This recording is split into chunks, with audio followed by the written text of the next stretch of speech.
Última aula de conteúdo, né, gente? Porque na próxima semana a gente já tá aí com a nossa semana de prof. Eita lasqueira! A semana de avaliação vai ser uma semana de avaliação.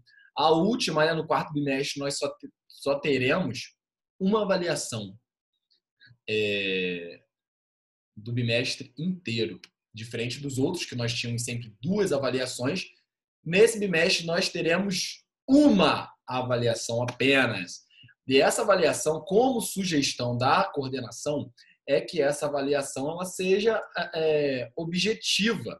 Que é isso? O que é isso, uma avaliação objetiva? Uma avaliação de você marcar o seu xizinho lá, né?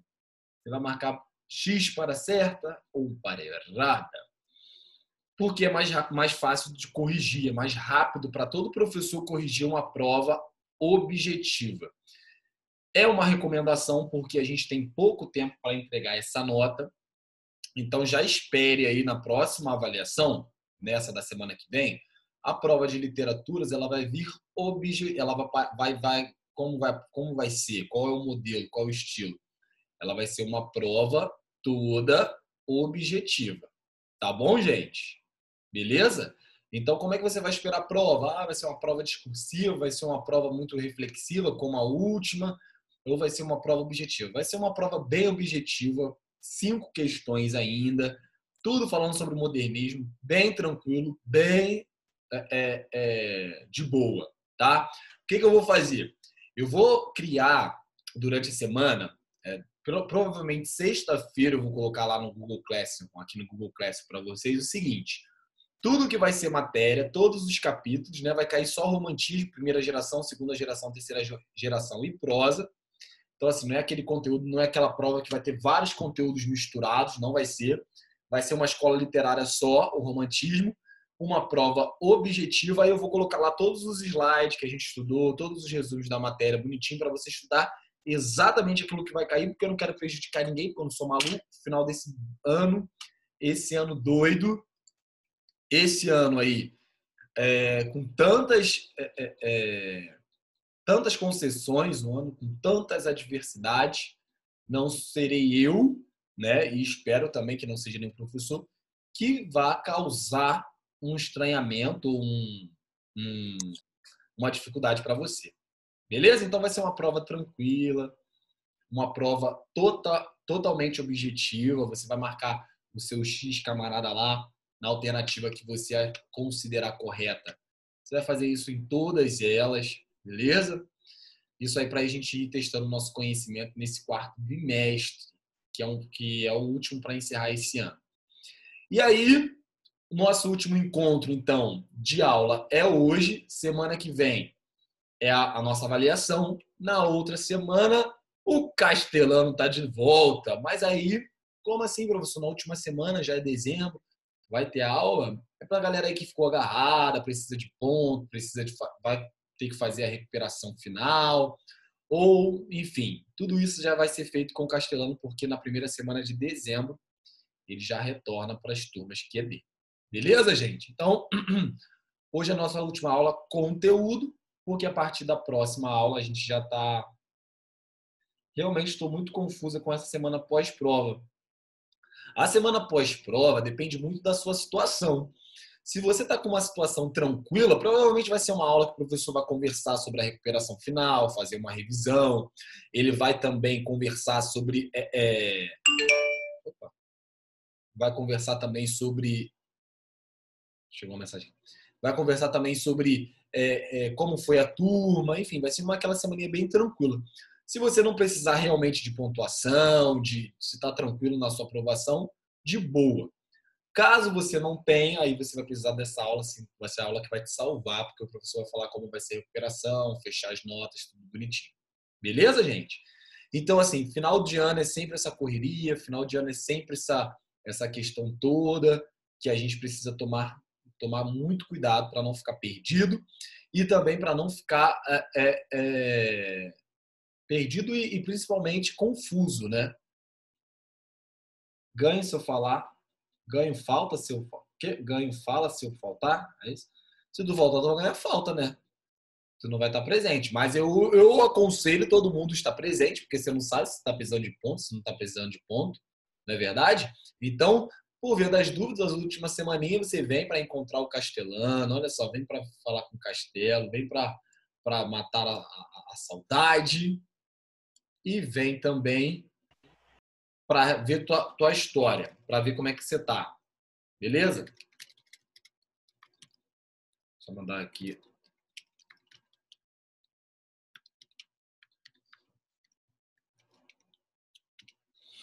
Vamos lá, então.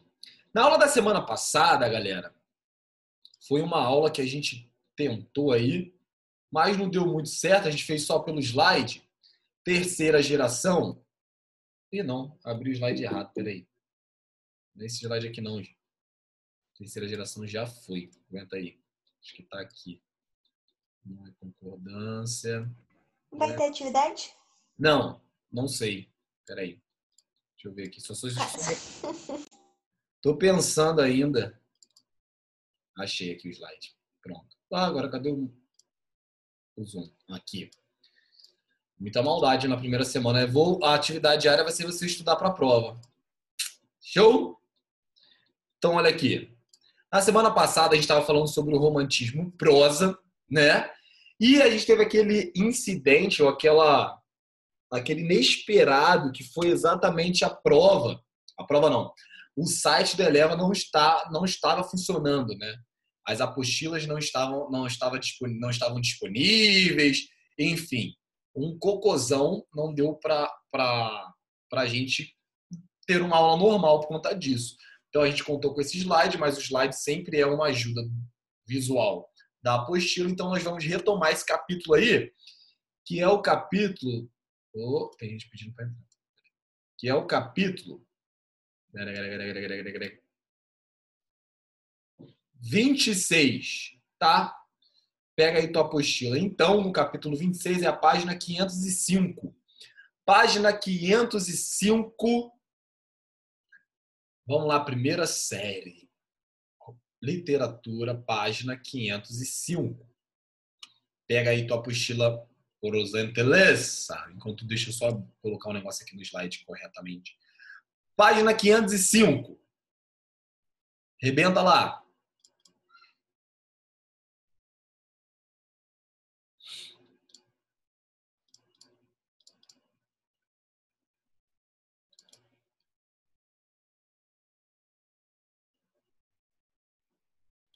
Conseguiram?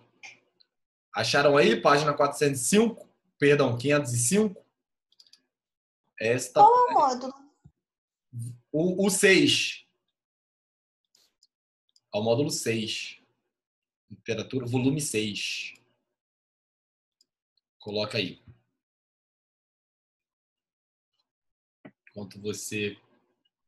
Eu escuto um áudio aqui enquanto você coloca.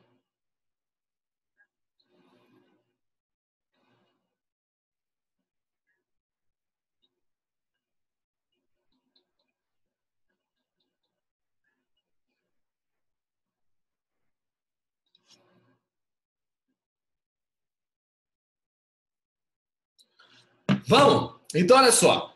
No módulo passado, a gente começou discutindo isso aqui, né? Que a poesia primeira geração, a questão da segunda geração e terceira geração, a gente estava tratando sobre a parte... Opa, Camila, admiti. Deixa eu aceitar, Camila. A gente estava falando sobre a poesia. E agora a gente está falando sobre prosa. E prosa é o texto que a gente entende, aquele texto em parágrafo, bem tranquilinho, bem de boa. E aí, amor romântico é redundância? E é exatamente isso aqui que a apostila começa falando. Vou ler aqui, tá bom? Talvez você responda que sim. Pois o senso comum nos faz... Aceitar. Pois o senso comum nos faz aproximar romantismo e amor como indissoluvelmente ligados, de tal forma que um não existiria sem o outro. Contudo, não é só uma visão romântica do mundo, pressupõe outro. Contudo, não só uma visão romântica do mundo pressupõe outros valores ou outros sentimentos, e não apenas o amor. Como também o amor pode se manifestar com características que não pertencem ao âmbito que se conceitua como romantismo. Então, a primeira coisa que a gente precisa ligar é Romantismo e amor não são sinônimos, tá? Eu posso ter, como a apostila fala, o conceito de amor sem ser um amor romântico. Como assim? Um amor, por exemplo, por realismo. É um amor que não é idealizado. É um amor que ele é totalmente desmascarado, ou desconceitualizado, ou despretensioso. É o amor como é o amor mais parecido com o que a gente tem, né? A pessoa que não responde no WhatsApp, que só te dá dor de cabeça. Já o amor romântico não, é tudo um mar de rosas.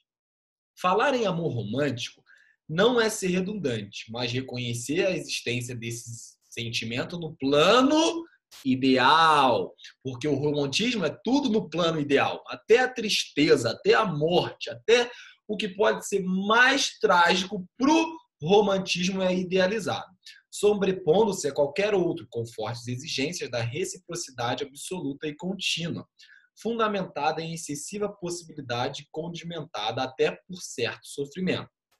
É importante lembrar que essas são características que aparecem em obras literárias do romantismo. Na vida real, os sentimentos de posse, sofrimentos de exigência, de reciprocidade, não pode ser considerado amor. Atenção, hein, galera? Olha aí o recado da nossa apostila aí.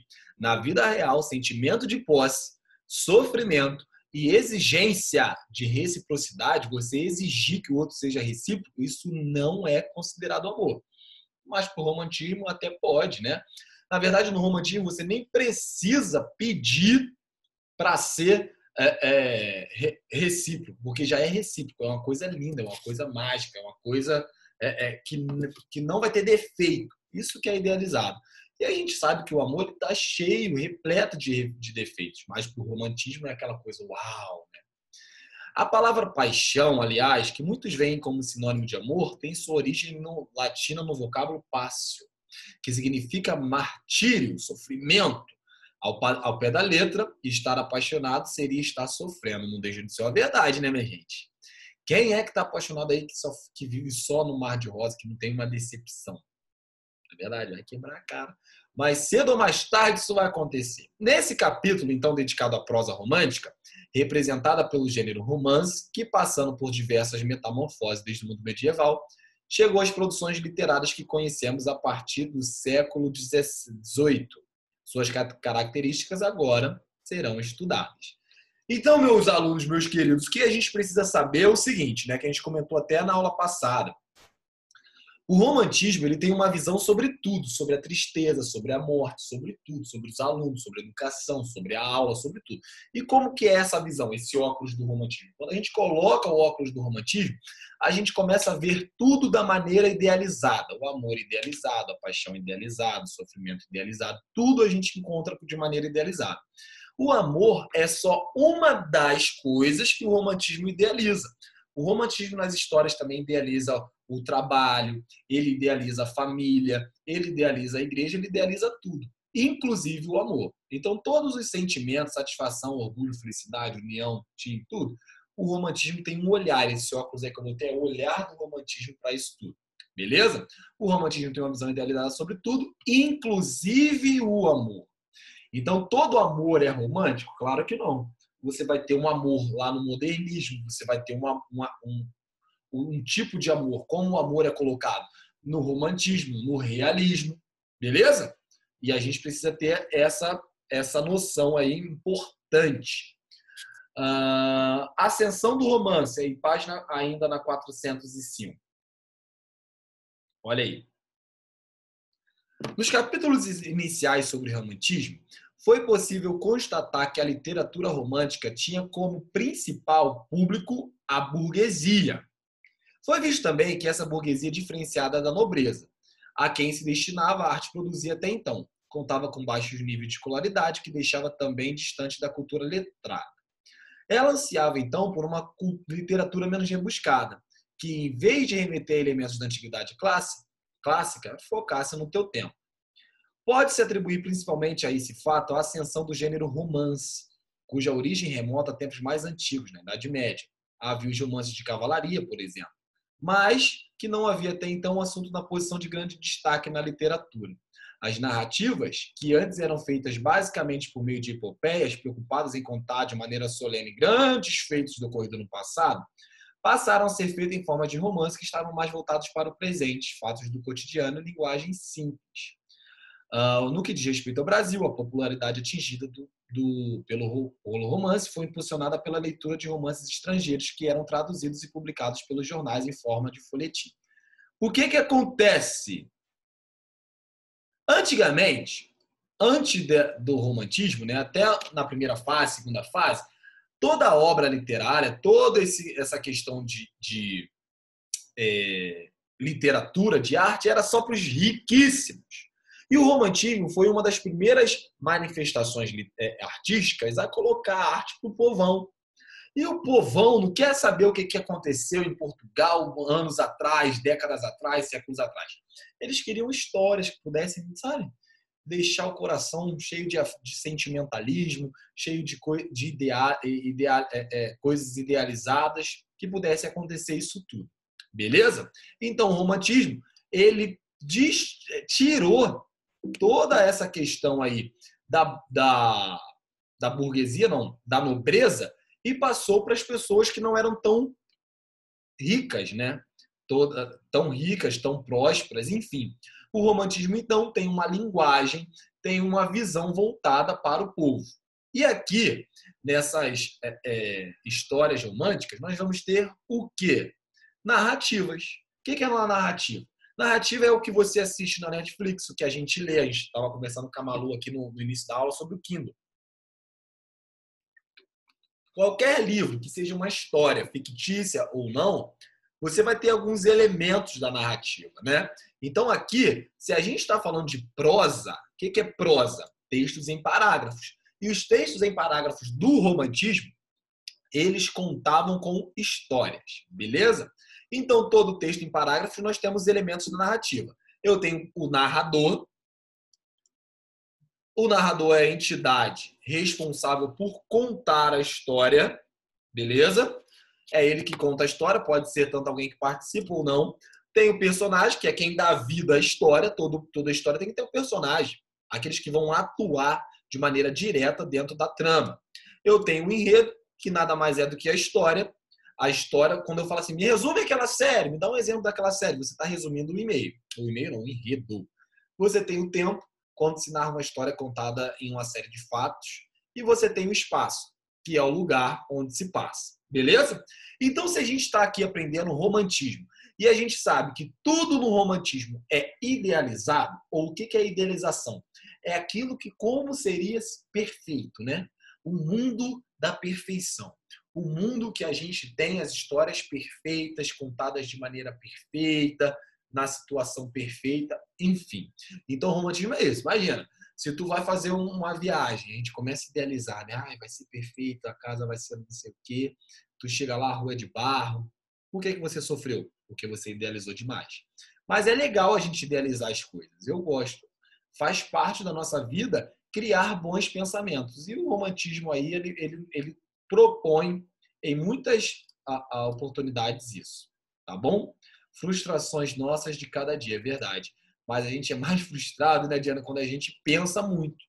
Mas pensa também, se a gente não tiver também bons pensamentos, também a vida fica muito chata, né? Aquela pessoa super pessimista, não acontece. A gente precisa também dessa função moderna, né?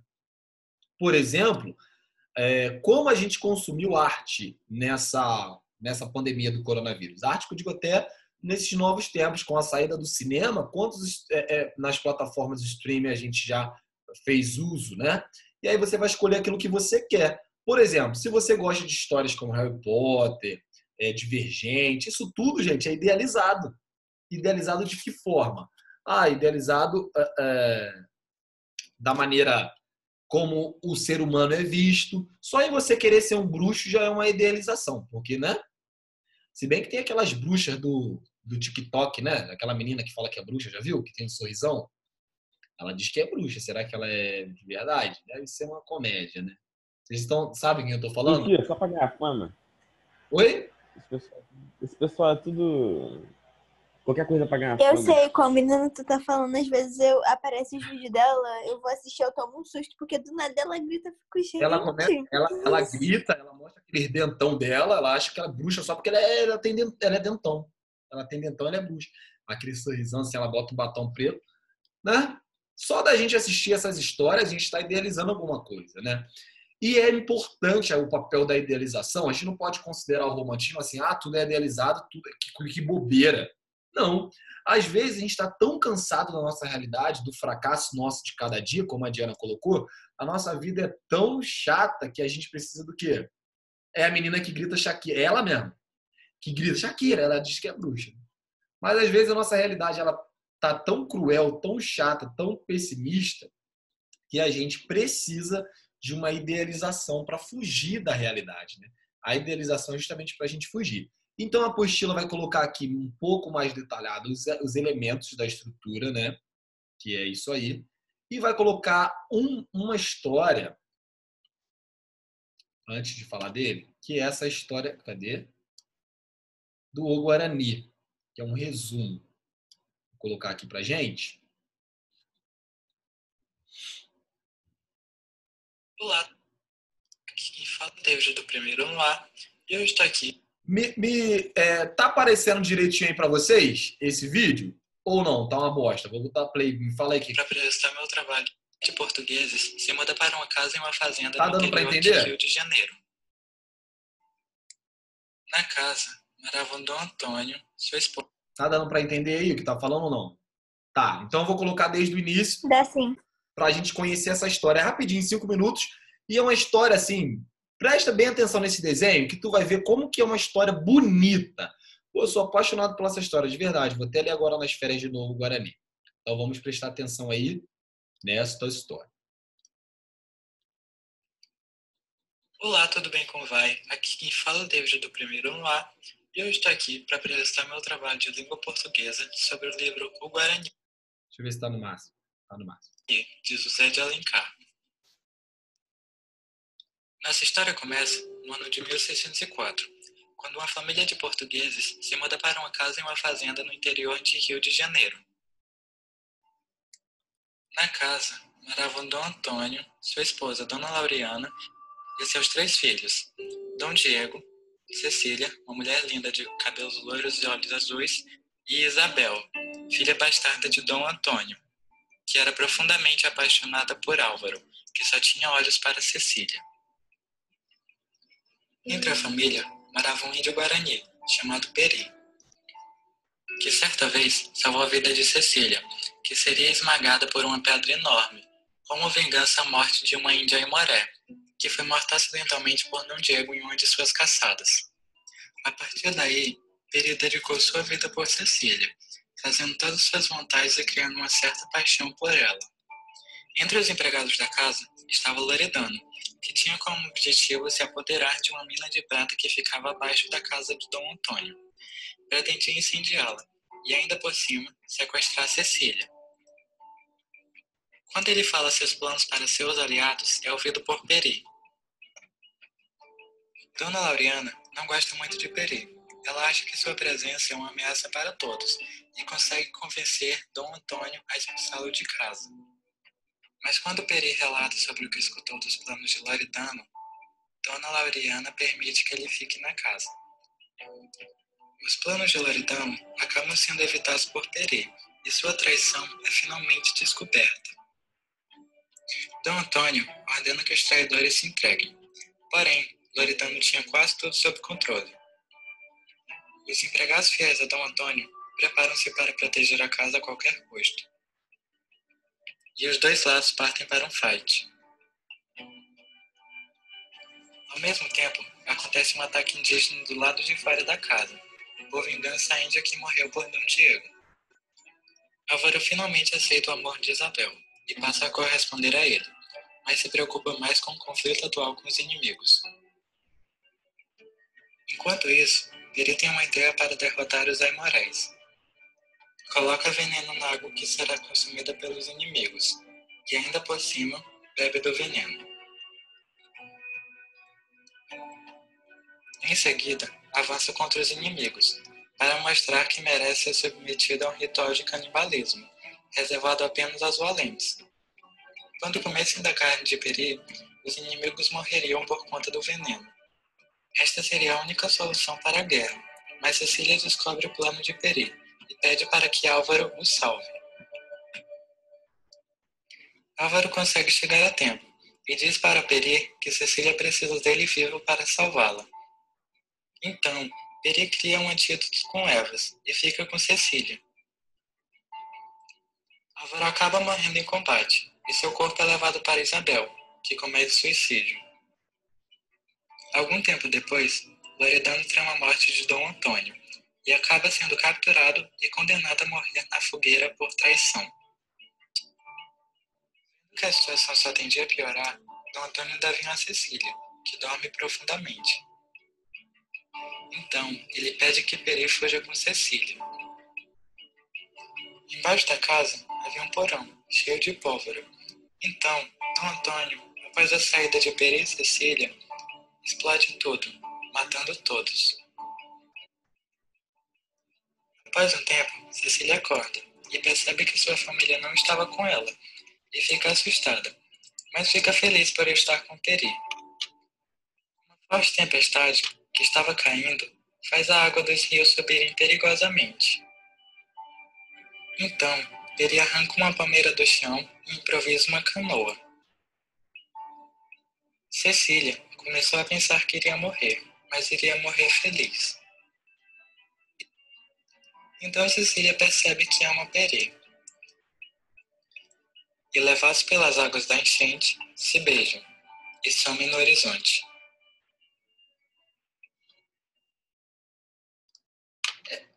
Essa foi umas... Deu para ouvir até o final? Um pouquinho? Ou não? Deu para entender nada? Seja muito bem-vindo, História da Literatura Pretensiosa. Peraí, que tá Hoje... Deu ou não deu? Deu para ouvir? Gente, essa história é uma das minhas preferidas. Primeiro, o que ela tem de diferente? Qual é o grande personagem dela? O Peri era o quê? Era um índio. Então você já imagina aí um índio dentro da sua casa, né? Uma família, né, branca, normal, de origens portuguesas, moravam junto com um índio. O Peri morava na casa, né? E o Peri, primeira coisa, ele era visto como o quê? Um índio que era o capataz, o índio que era solitário, o índio que era um peso? Não. Ele era um índio que era o herói. Ele salvou a Cecília, que era a grande princesinha do papai. Uma vez, quando a pedra ia cair, o pai fez a pedra para matar uma índia. E acaba que ia matar a filha e o Peri, que é o índio, salvou. E aí salvou, olha só como é que você é o herói. Só que a mãe, a grande mãe da casa, não gostava do Peri. Não gostava de Peri, não gostava, achava ele estranho. Ele era uma figura diferente. Era um índio, né? Só que esse índio, imagina um cara musculoso, um cara forte, igual o Tarzan que sobe nas árvores. É esse tipo de índio que o romantismo coloca. E aí acaba o quê? Que acontece várias coisas. Tinha um empregado da casa que queria destruir tudo. E o Peri descobre, conta pro patrão, e o patrão não, é pro chefe da casa, e ele deixa a Peri ali. Só que um grupo de índios veio para atacar esse cara. E o que Peri faz? Ele envenena a água. Olha só, essa parte é o alto da história. E o Peri toma veneno. Por quê?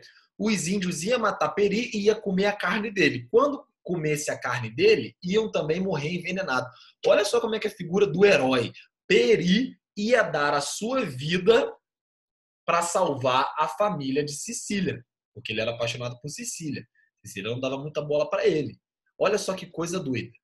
E aí depois a Cecília, não, eu sou apaixonada por você, meu grande amor, não morra. E aí ele consegue fazer um antídoto e ele não morre. Os índios todos morrem, mas ele não morre. Os índios que iam de outra tribo que estava atacando ele não morreram. E aí o que acontece? Ele, depois de muita... Observe que a história tem vários desfechos doidos. Primeiro ele ia morrer, depois tinha pólvora, e a casa ia estourar, ele ia morrer, ele sempre se salvando, ele sempre se salvando. No final de tudo, resumindo a história, o pai da Cecília manda ele falar assim, ó, dei vinho para minha filha, ela tá dormindo, tá? foge com ela. Ela dormindo, fugiu com Cecília. Quando estava fugindo, escutou a explosão da casa. A casa explodiu, não é verdade? E aí, quando a casa explode, a Cecília acorda. O que aconteceu? Minha família não está mais aqui. E aí começa a chover. Peri, que é o grande herói, constrói da folha da bananeira, ele faz uma canoa. Nossa, que cara sinistro. Ele faz uma canoa. O pai e a mãe da Cici morreu, tá? Ela tá acabada, mas ela se sente feliz porque ela tá com o grande amor dela dentro de uma canoa, no rio. E esse rio transborda, transborda, transborda. E o final da história é eles dois dentro da canoa, dentro do barco, né? Se beijando, se amando e o barco indo embora na correnteza. E a história acaba assim. É uma história muito apaixonante. É uma história que, se você estiver apaixonado, você vai ficar ainda mais. Se você não está, você vai passar a ficar. É uma coisa muito interessante. Só que a gente tem algumas coisas nessa história que não acontecem na nossa vida, né? Primeiro, que a gente não é índio. Segundo, que a gente não sabe fazer uma canoa, né? Então, olha só, as histórias do romantismo inteira, elas não têm muita verossimilhança. Sabe o que é verossimilhança? A palavra verossimilhança é quando a história é igual à realidade. Gente, essa história aí não é igual à realidade. É uma pessoa que toma veneno para morrer no lugar das outras, porque vai ter um ritual de canibal, e quando os canibais comerem tua carne, eles vão morrer envenenados, porque você tomou veneno propositalmente para matar o inimigo. Isso não acontece. Não acontece também ter o índio que salva todo mundo, que salva a princesa. Ele é um grande herói. Ele não tem poderes especiais, mas ele é um grande herói. Então, essa história que é contada no livro não é uma história que eu vejo na realidade. E essa é a graça. Beleza? Qual é a graça do Harry Potter? A graça do Harry Potter é que aquilo eu não vejo na realidade. Eu, pelo menos, nunca vi. Você pode ter visto, não sei. Não tem bruxo, não tem gente voando em vassoura. Isso que é o legal. Se fosse para ver alguma coisa da realidade, eu compraria outra coisa. Então, essas histórias que têm falta de verossimilhança é o quê? Verossimilhança, ou o nome da palavra? Verossimilhança. Semelhança com a realidade, semelhança com o que é real. O romantismo, ele não tem compromisso em te contar uma história que é real. Imagina só se fosse contar uma história real de amor. É um traindo o outro, é um chifrando o outro, batendo no outro, chorando pelo outro. Isso é o real. Agora, o que é idealizado? Eu vou morrer para te salvar. Eu vou morrer para salvar a tua família porque eu te amo. Tá entendendo? Idealização extrema. O que é uma idealização extrema? É isso aí que a gente acabou de ter esse exemplo nessa história. A menina tinha acabado de perder os pais, mas ela estava feliz porque estava com o grande amor da vida dela. Olha só, que falta de amor, né? Esqueceu. Ficou tão apaixonada que esqueceu. Temos também a destreza física de Peri. Esse cara é sinistro, meu amigo. Ele salvou a garota de uma pedra. Ele segurou a pedra. Ele salvou essa garota da pedra, de uma pedra gigante. Ele também faz o quê? Ele toma veneno. Ele mesmo faz o antídoto do próprio veneno. Ele faz mais o quê? Ele faz a canoa da bananeira. E é isso aí. Esse cara é sinistro. Será que as pessoas, a parte do relacionamento, sabe fazer isso tudo? Hoje em dia o cara não sabe fazer nenhuma pipoca. Te chama para ver Netflix, não faz nem uma pipoquinha, não faz nem um guaracampo, que é só misturar o guaracampo na água e tá pronto, não sabe fazer. Beleza? Olha só, a aula daqui tá acabando, tem menos de um minuto, eu vou colocar o novo link lá, vou terminar, já tem só pouquinha coisa, beleza? Aí libero vocês, mas pega esse link novo lá. Vou esperar dar 15 pessoas na próxima live. Pega lá no Class, vai cair.